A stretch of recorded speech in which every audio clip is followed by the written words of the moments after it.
pretty interesting. Gotta get that crackle. Got a facelift, got liposuction. Underwear.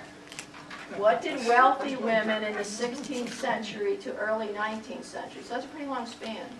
So what did they wear for their undergarments? Steel-belted radial tires. I would go for that if you really want the chuck. Use stage curtains from Shakespeare's plays. Corsets made of cloth and wire. G-strings in C minor. Okay, that's a given for somebody who wants a chocolate. Get that hand up. Who wants it? All right, go for it. And if Right answer C? All right. For you. Skip the next one. Go on to the next one. This one is kind of sobering. We had to move on. Moving on, and the one that's sobering is not in there. Okay. Breast cancer risk factors. Which one would you pick of those? A. A, gender, and age. Beth, you got it. We got a winner there. So being a woman, and the older you get, you know, as you go toward those menopausal years, you're more likely to get breast cancer. Are we on 2011? There were more than how many breast cancer survivors in the United States? Anybody want to take a guess? Not enough. Not enough. Yeah, not enough. Anybody want to take a guess on that one? I would say B. Which one? B. B? Good try. It's hopefully A. Yes, A. Okay, Carol?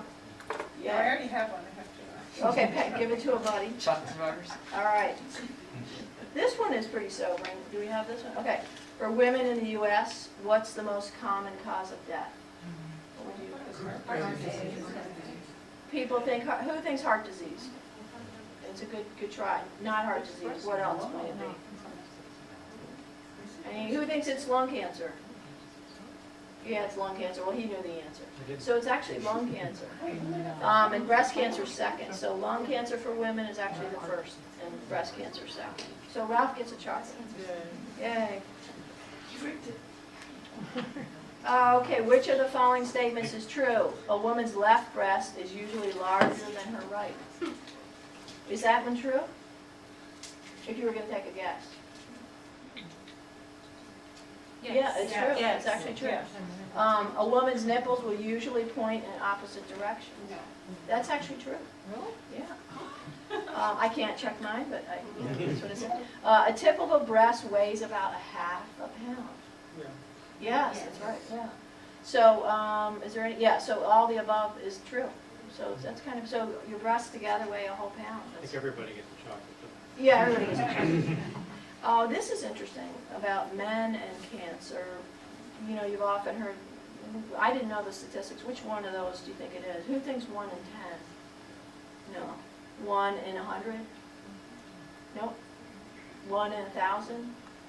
Yep, it's that. Yeah, 1 in 1,000. Do people know for women what it is? I think that's our last slide. 1 in 8. 1 in 8, yeah. This is kind of a fun one. In Hong Kong, you can obtain a degree in bra studies, where you can learn to design and build a bra.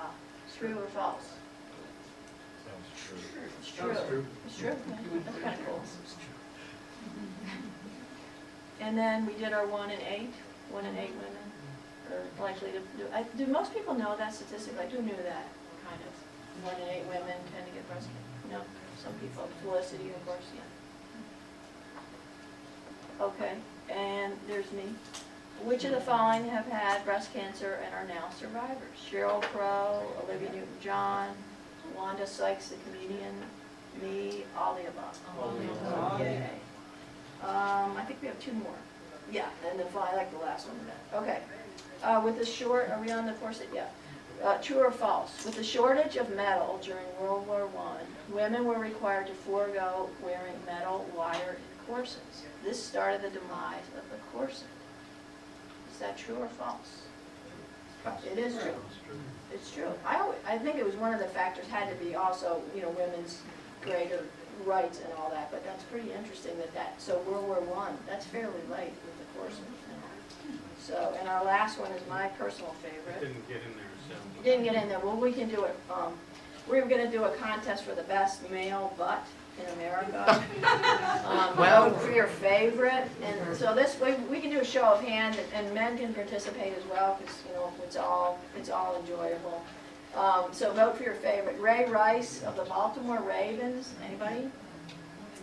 Brad Pitt, that would be here. Ryan Gosling, David Beckham, the soccer player, or Derek Jeter of the New York Yankees. So those are kind of my personal favorites. All right. So we all did well with the quiz. It's kind of downhill after Brad Pitt, but yeah, you're gonna turn that off, right? Well, Brad Pitt has really let himself go. Well, yeah, well, if I let myself go and look like that, that'd be fine. Yeah. I wanted to tell you some more now about my journey and then lead us into a reading. After my double mastectomy and after the implants didn't work out, I went shopping. And I went shopping with bras with my sister-in-law, Muffin, right there in the green jacket.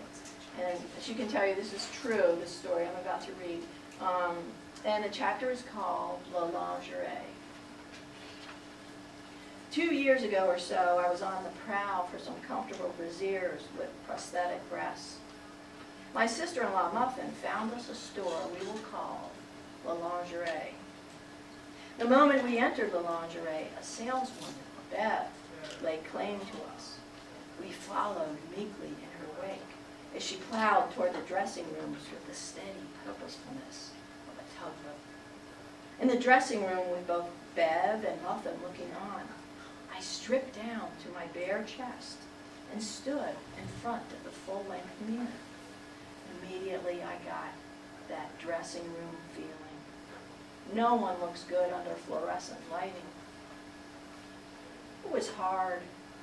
The thing about me now is I'm not flat-chested, as you may think. Our breasts do not sit atop our chests like igloos on the flatness of snow. Our breasts are actually gouged deep within our chest walls. So when the breast is removed, there's not flatness there, but a crater, 2 craters. After I stripped down, Muffin and Bev fell silent. I spoke first to make it easier for them.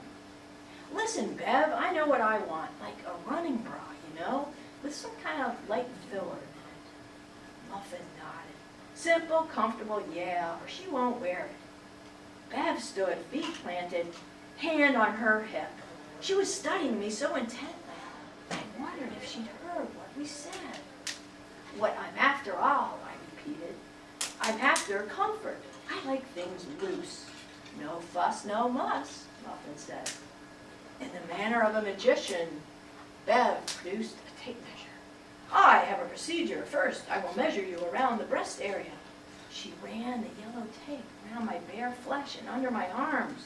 You wait. I will return shortly. Muffin and I looked at each other. Bev appeared, juggling an armload of boxes. She opened the first box. Try this on. Obediently, I struggled into the brassiere. It was so tight around my girth, the elastic knifed into my flesh. My mind flashed to Scarlett O'Hara, that scene from Gone with the Wind, where she's getting her corset cinched so tight she can hardly breathe. That was me. This is pretty darn tight, I said. Bev held up a finger. Wait. She opened another box. Inside this box was a silicone breast. Bev plucked open the empty left pocket of my brassiere and deposited the silicone breast inside it. I nearly staggered forwards. The breast weighed 3 pounds easy. What's in this thing? I said. Cement? X? Not a building under construction. We're not done. This time Bev gave me the heel of her hand. She plundered a second box, seized a second silicone breast, and muscled this one into my right brassiere pocket. Another 3 pounds, which meant I had gained close to 6 pounds without being even in the vicinity of Goober's chocolate-covered peanuts. My favorite. It's why I go to the movies sometime. What film did you see, Carol? I don't know. I was happy eating my Goobers. There's something about aliens. Honestly, I said, it's hard to breathe. It's got to be tight to support those silicone breasts. I know, but, and they look pretty snappy, very full-figured. I made them a cup size for you. I appreciate that. The silicone breasts are the most realistic we have.